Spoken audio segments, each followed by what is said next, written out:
بسم اللہ الرحمن الرحیم۔ یوم عاشور کے روزہ کے متعلق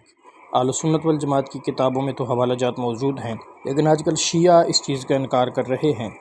کہ اہل تشیع کے نزدیک یہ روزہ جائز نہیں ہے، اور یہ کہہ رہے ہیں کہ یہ روایات دشمنان اہل بیت نے گھڑی ہیں۔ تو ہم یہاں پر شیعہ روایہ کتاب سے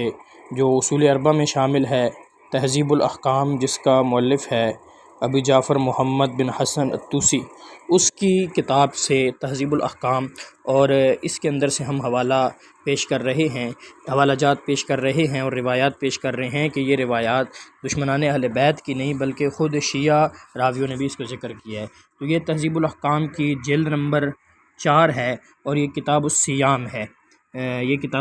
ہے، اور صفحہ نمبر 759 ہے۔ اس صفحہ نمبر 759 پر روایت موجود ہے، یہ روایت موجود ہے کہ روایت نمبر 11 ہے، علی بن الحسن بن فضال عن ہارون بن مسلم عن مسعدہ بن صدقہ عن ابی عبداللہ عن ابیہ، یعنی کہ امام جعفر صادق اپنے والد امام باقر سے نقل کرتے ہیں، ان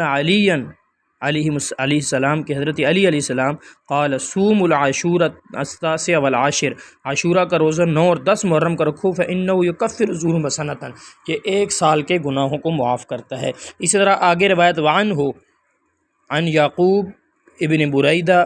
عن ابی حمام عن ابی الحسن قال صام رسول اللہ صلی اللہ علیہ وسلم یوم عاشورہ، رسول اللہ صلی اللہ علیہ وسلم یوم عاشورہ کا روزہ رکھتے تھے۔ اسی طرح آگے روایت سعد بن عبداللہ عن ابی جعفر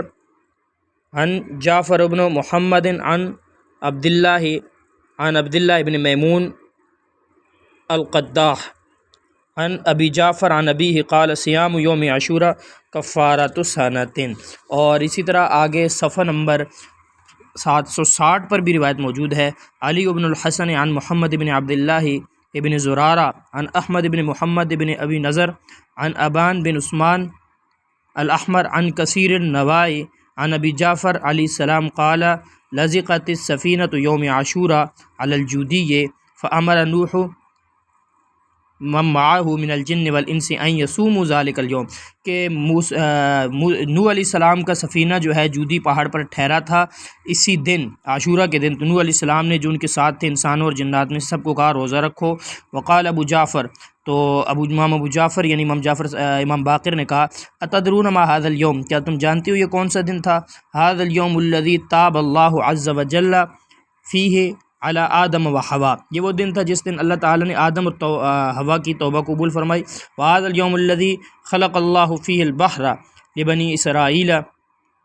یہ وہ دن تھا جس دن اللہ تعالیٰ نے بنی اسرائیل کے لیے جو سمندر کو پھاڑ دیا تھا، فاغرق فرعون ومن معه، فرعون اور اس کے ساتھ جو تھے ان کو غرق کر دیا تھا۔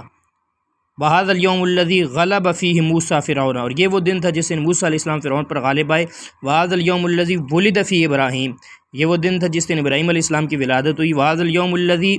تاب الله فيه على قوم یونس، یہ وہ دن ہے جس دن یونس علیہ السلام کی قوم کی اللہ تعالیٰ نے توبہ قبول فرمائی۔ وهذا اليوم الذي ولد فيه عیسیٰ ابن مریم، اور یہ وہ دن ہے جس دن عیسیٰ ابن مریم جو ہے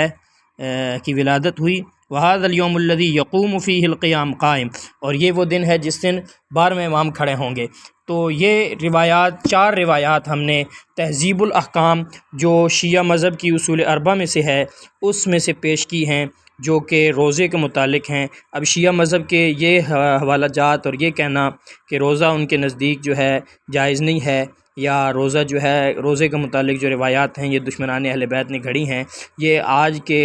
جھوٹے ذاکروں اور آج کے جھوٹے شیعہ مولویوں کے جھوٹ ہیں۔ حقیقت یہی ہے کہ ان کی کتابوں میں اس کے حوالہ جات موجود ہیں۔